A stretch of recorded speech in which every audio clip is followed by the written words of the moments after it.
आज हम संगठन के सिद्धांत के अंतर्गत डिसीजन मेकिंग निर्णय निर्माण प्रक्रिया पर अध्ययन करेंगे। आइए देखते हैं निर्णय निर्माण प्रक्रिया क्या है। पहला है इसका अर्थ। टेरी के अनुसार दो या दो से अधिक विकल्पों में से एक व्यवहार्य विकल्प को चुन लेना निर्णय निर्माण है। निर्णय निर्माण ही प्रशासन है। हर्बर्ट साइमन कहते हैं कि संगठन की कुशलता और सफलता निर्णय की किस्म पर बहुत कुछ निर्भर करती है। टेरी के अनुसार दो या दो से अधिक संभावित विकल्पों में से एक व्यवहार्य विकल्प को चुन लेना ही निर्णय निर्माण है। हर्बर्ट साइमन ने इस विषय पर बहुत कार्य किया और अपनी पुस्तक प्रशासनिक व्यवहार का उपशीर्षक निर्णय निर्माण विज्ञान रखा। वेबस्टर के शब्दकोश में किसी कार्रवाई के विषय में अपने मन में निश्चय कर लेने की प्रक्रिया को निर्णय निर्माण के नाम से संबोधित किया जा सकता है।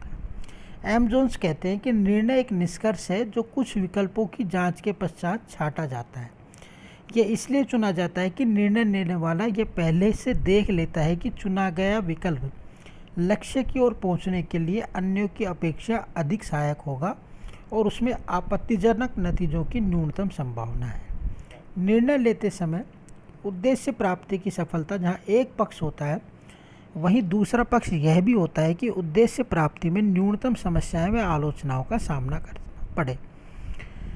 हर्बर्ट साइमन कहते हैं कि निर्णय लेना कोई सरल और एकाकी घटना मात्र नहीं होता है, बल्कि एक जटिल सामाजिक प्रक्रिया की उपज है व उसका विस्तार समय की दीर्घ अवधि तक होता है। प्रशासकीय निर्णय प्रशासन के क्षेत्र से संबंधित होता है और समस्या विशेष से ही इसका संबंध होता है। राजनीतिक निर्णयों की तरह ये विस्तृत एवं व्यापक नहीं होते। यह स्थिति विशेष के संदर्भ में अनेक उपलब्ध विकल्पों में से एक शानदार और जानदार विकल्प होता है जो संपूर्ण संगठन से संबंधित होता है। निर्णय में दो बातें जरूरी होती हैं। पहला, वह मूल्य ध्येय की प्राप्ति में सहायक हो और दूसरा, उसका विरोध और आलोचना न्यूनतम हो। निर्णय के प्रकार। निर्णय दो प्रकार के होते हैं।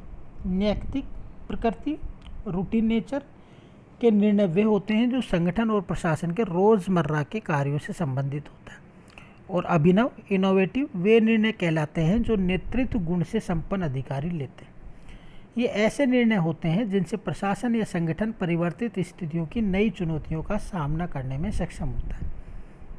ऐसे निर्णय साहसी व्यक्ति संगठन की सहभागिता को लेकर करते हैं। इनमें एकदम नए तरीके व लीक से हटकर अपनाए जाते हैं। चेस्टर बनार कहते हैं कि निर्णय या तो व्यक्तिगत निर्णय होते हैं जिसमें प्रत्यायोजन नहीं होता और इनमें व्यक्ति के स्वयं के मूल्य व मान्यताएं उजागर होती हैं, या फिर सांगठनिक निर्णय होते हैं जिनमें प्रत्यायोजन हो सकता है और ये आमतौर पर संगठन के विस्तृत हित में सामूहिक प्रयास का नतीजा होता है। निर्णय स्तर के आधार पर भी हो सकते हैं। पहला, उच्च स्तरीय निर्णय जिसमें सर्वाधिक कठिनाई आती है और बाहरी तत्व भी असर डालते हैं। दूसरा, मध्यम स्तरीय निर्णय।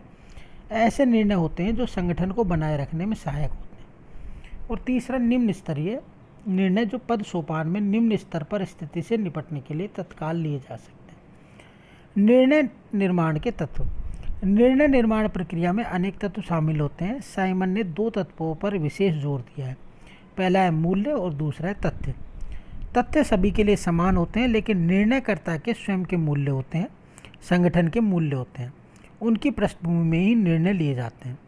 वैसे निर्णय निर्माण प्रक्रिया के चार प्रमुख तत्व हैं। पहला, संगठन का उद्देश्य। दूसरा, संगठन की नीतियाँ। तीसरा, संगठन का नेतृत्व। और चौथा, संगठन में उपस्थित वातावरण और परिस्थितियाँ। निर्णय को प्रभावित करने वाले अनेक तत्वों में समझौता करना पड़ता है। साइमन ने निर्णय के दो तत्वों मूल्य और तथ्य पर बल दिया। तथ्य एवं सूचनाएं सभी के लिए समान होती हैं। निर्णय निर्माण प्रक्रिया के चरण। बर्नार्ड के अनुसार तीन स्थितियों में निर्णय लेने पड़ते हैं। पहला, जब अधिकारी की ओर से कोई कार्य सौंपा जाता है। दूसरा, जब अधीनस्थ अधिकारी का कोई सुझाव प्रस्तुत होता है। और तीसरा, जब कर्मचारी स्वयं अपनी स्वेच्छा से पहल करके कोई निर्णय लेता है। तीनों ही स्थितियों में कर्मचारी को निर्णय लेना पड़ता है और कार्य पूरा होने तक निर्णय निर्माण प्रक्रिया जारी रहती है। पहला, समस्या को समझकर उसे निर्धारित करके तथा परिभाषित करके निर्णय लेना पड़ता है। पिछला अनुभव, उसका इतिहास और समस्या की प्रकृति और चुनौती को समझना प्रथम चरण है। दूसरा, इसमें तथ्यों और आंकड़ों को एकत्रित करके उनकी व्याख्या करनी पड़ती है और उनके विकल्प ढूंढने पड़ते हैं जो समस्या निवारण में सहायक हो सकते हैं। तीसरा, इसमें अनेक विकल्पों में से सोच समझकर मूल्यांकन करके एक ज़्यादा सही और उचित विकल्प तय करना होता है। निर्णय निर्माण की प्रक्रिया में आने वाली समस्याएं। निर्णय निर्माण में अनेक बाधाएं या समस्याएं पैदा होती है, जैसे कानून, कायदे, परंपराएं, वित्तीय अवरोधक, सामाजिक मूल्य, राजनीतिक पृष्ठभूमि, इतिहास, भविष्य का अनुमान, व्यक्तिगत चरित्र, मान्यताएं, राजनीतिक दल, दबाव समूह और कार्य की प्रकृति आदि निर्णय निर्माण प्रक्रिया में बाधक होते हैं। इनकी पृष्ठभूमि ही सही निर्णय लेना बुद्धिमत्तापूर्ण कार्य होता है। इसके अलावा संगठन में कर्मचारी के पास काम अधिक होना, संचार के साधनों की कमी, समाज के पीढ़ी दर पीढ़ी से चले आ रहे परंपरागत मूल्य, व्यक्तिगत सनक, कर्मचारी संगठन का हस्तक्षेप और समय का अभाव आदि भी निर्णय निर्माण में बाधक हो सकता है। अतः निर्णय लेते समय नीतिगत प्राथमिकताएं तय कर लेनी चाहिए। लोकतांत्रिक तरीके से अधिकाधिक प्रभावित होने वाले लोगों को प्रत्यक्ष या अप्रत्यक्ष रूप से निर्णय में भागीदार बनाया जाए और निर्णय लेने के लिए जरूरी हो तो सम्मेलन, गोष्ठियां आयोजित की जाकर निर्णय लिए जा सकते हैं। आधुनिक युग में कंप्यूटर आदि आधुनिक तकनीकों का प्रयोग किया जाए तथा कार्रवाई अनुसंधान का सहारा लिया जाए, जिसकी प्रमुख विशेषताएं अग्रलिखित है। एक व्यक्ति की जगह समूह निर्णय में सहायक हो। दूसरा, निर्णय से संबंधित समस्या का पूर्व ज्ञान हो। तीसरा, प्रतिमानों, मॉडल्स की स्थापना पर अधिक ध्यान दिया जाए। चौथा, विशुद्ध वैज्ञानिक वृत्ति का प्रशिक्षण विकसित किया जाए। और पांचवा, समस्या को गणितीय चिन्हों में से व्यक्त किया जाए। इस प्रकार वर्तमान युग में निर्णय प्रक्रिया में कंप्यूटर का प्रयोग बढ़ रहा है। निर्णय के क्षेत्र में साइमन का योगदान। साइमन परंपरागत विचारों की मान्यताओं में विश्वास नहीं रखते थे। परंपरागत विचारों की आर्थिक तार्किक विचार या आर्थिक विचार के नाम से जाना जाता है। इस विचारधारा की मान्यता है कि व्यक्ति आर्थिक लाभ हेतु व्यवहार अपनाता है एवं क्रमागत व्यवहार द्वारा अपनी प्राप्तियों को अधिकाधिक बनाने का प्रयास करता है। अतः इसमें निर्णय प्रक्रिया में आर्थिक लाभ ही सर्वोपरि तत्व होता है। साइमन ने इसके विरोध में बाध्यकारी तार्किकता की बात प्रस्तुत की, जो प्रशासकीय व्यक्ति विचारधारा के नाम से भी प्रसिद्ध है। यह विचारधारा मानती है कि व्यक्ति सदैव न तो तर्कपूर्ण निर्णय ले सकता है और न ही लेता है। इसके विपरीत दूसरी विचारधारा मानकर चलती है कि जब व्यक्ति श्रेष्ठ निर्णय लेना चाहता है तो वह कम अच्छे निर्णय पर भी सहमत हो जाता है। ऐसा तब संभव होता है जब समस्या पर निर्णय लेने के लिए उन्हें अधिक तथ्यों और सूचनाओं की जरूरत होती है। साथ ही तथ्यों और सूचनाओं के विश्लेषण अध्ययन के लिए अधिक क्षमताओं, कार्यकुशलताओं की जरूरत होती है। इसके अनुसार निर्णय प्रक्रिया में 3 पहलुओं पर अधिक बल दिया जाता है। पहला, वैकल्पिक समाधान पर क्रमागत दृष्टि। समस्या से संबंधित समाधानों का क्रमबद्ध प्रशिक्षण करना चाहिए। सभी संभावित समाधानों की पहचान कर उनमें से श्रेष्ठ का चुनाव करने की अपेक्षा इसमें विभिन्न विकल्पों की पहचान की जाती है। उनमें से किसी एक का एक समय में मूल्यांकन किया जाता है। यदि प्रथम समाधान उचित नहीं लगता तो दूसरा समाधान परीक्षण के लिए चुना जाता है। दूसरा, पूर्व अनुभवों का प्रयोग। निर्णयकर्ता प्राय निर्णय लेते समय उन क्षेत्रों के विकल्पों की खोज करते हैं जहां से अधिक संतोषजनक समाधान प्राप्त होने की ज़्यादा संभावना। जैसे कार्मिकों के चयन के लिए उन चयन विधियों पर बल दिया जाता है जिनके द्वारा पूर्व में श्रेष्ठ चयन करने में सहायता मिली हो। बाध्यकारी तार्किकता विचार के अंतर्गत निर्णयकर्ता कठिन समस्याओं को व्यवस्थित करने और योग्य सीमा में सीमित करने की कोशिश करते हैं। तीसरा, संतोषजनक। यह विचारधारा संतोषजनक लाभ अर्जित करने में मदद लेने तक की मात्रा में लाभ को प्राथमिकता देती है। अनुकूलतम लाभ प्राप्त करना इस विचारधारा का मुख्य उद्देश्य होता है। जैसे साइमन ने इसे चार्ट के माध्यम से समझा है। पहला है कि समस्या को परिभाषित करना। दूसरा, अपेक्षा आकांक्षा के स्तर का निर्धारण।